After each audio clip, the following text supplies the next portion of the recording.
Welcome to the Fairy Tale God Divine Intervention Show.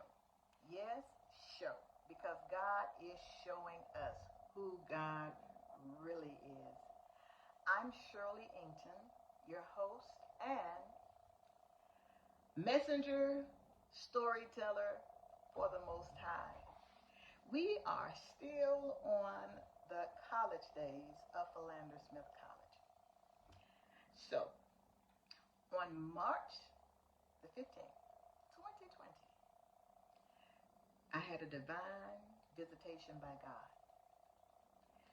God said, your life has been likened to a fairy tale, as if, wondering if I had noticed, and I had not. And then God said, my people liken me to a fairy tale. In other words, he said, my people perceive me, they see me as a fairy tale. And then God said, through your life, I will show them what a fairy tale God can do. That's the assignment that I've been given this Holy Week, to share the miraculous works of the Lord that he has allowed me to see with my own eyes and others. And there are divine receipts for each one. Now, if you don't want to hear me, you can always go and get the book that God used me as his scribe to write. It's called The Fairy Tale God.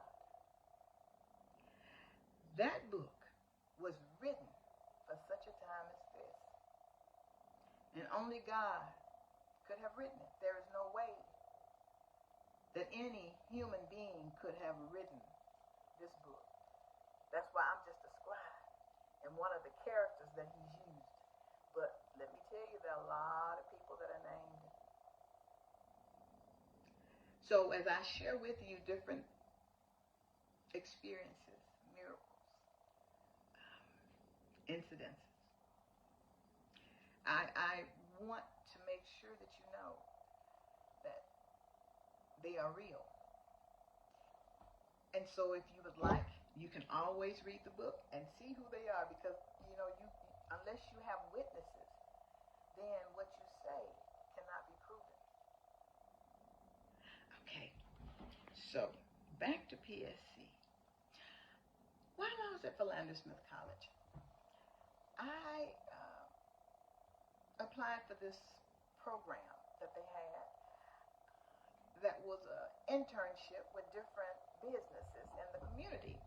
And so KATV Channel 7 had an opening, and they were, embracing young college students, black college students, to come and to learn about the production of television. But the opening was for a typist, for a word processor. So you had to be able to type a certain number of words a minute. Now, I tell you, I have been blessed by God to be able to do a little bit of a lot of stuff. But when it comes to being an expert at anything, nah. So I can type, I could pick, and I can probably do it better now after all those years passed. But back then, I could pick, but I could not type. I couldn't type the 130 words a minute. I couldn't type 100 words a minute. I could not type like that. And I knew I was going up against some really, really good typists. But the Holy Spirit told me, try anyway. And so I did. And even though I know I didn't type 45 words a minute, God blessed me to get that internship. So that within itself was nothing less than a miracle. I worked at Channel 7, and I had my first child while I was working there, my oldest daughter, and it wasn't an accident. You see, I had gone to the doctor, and the doctor had, because I was just having some issues, and nothing major, but the doctor encouraged me to start seeing a gynecologist because I was at that age. Well, I should be, going to see them annually or whatever. And, we didn't have gynecologists in Eudora. So I started going, and it was on one of my visits that I had gone.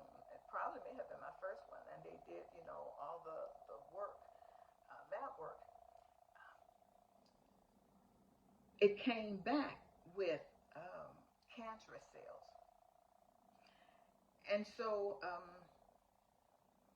like I'm 22, close to being 22. And I learned this. And I talked to God, because all my life, God knows I love children. I wanted children. And then this news came. And so the doctor told me that there was this new procedure to freeze the cells off, the cancerous cells. And if it worked, then, that would be a blessing. But if it didn't work, that they would have to go in and remove some of my organs and I would not be able to have children. So I began to talk to my God even more. And then faith without works is dead. So I knew I wanted one child, and the doctor gave me 1 year to decide, just in case the surgery was not successful. So that's how my oldest daughter got here. I'm praising God for that. And then God was so awesome that he gave me double for my trouble. So I got married and had 2 more children. And that's the 18-year marriage. But anyway, we're coming up on about 8 minutes. So I'm going to see. Oh, I know what I can tell you about the television station. I went from word processing down to production. I did the newscasts. I did the elections. Back in the day it was telegraphics, I think, graphics or something like that. Even after I left, they contracted me to come back in and to teach others how to actually put in the information for the elections that were being held. I did a couple of hand commercials. I worked in the art department, knew nothing about art, but yet and still I was there. And I tell you, I got a chance to go on some sporting activities. And one on an airplane. We went, Paul Ills was alive back then. He was our sportscaster. He was such a good guy. I mean, just good-hearted. And anyway, I had never been on a plane before. And so what they said, was like, okay, y'all, Shirley's never been on a plane before. Now, back then, racial tension was not the way it is today. And it was a long time ago, but it was not, okay? So we all were friends.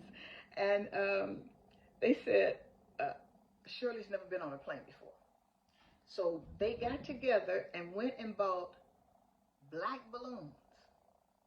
So when we got ready to get on that private plane, they were giving me black balloons like, see you, Shirley. I was terrified. I got on the plane and Paul said, Shirley, don't let them bother you. And then he said, here, have a drink. And I did. And it was smooth sailing all the way. It was so much fun. God is such a miraculous God. Even to bring me from the cotton fields of Eudora to work at a television station. That was miraculous. But y'all, the best is yet to come. See you next time.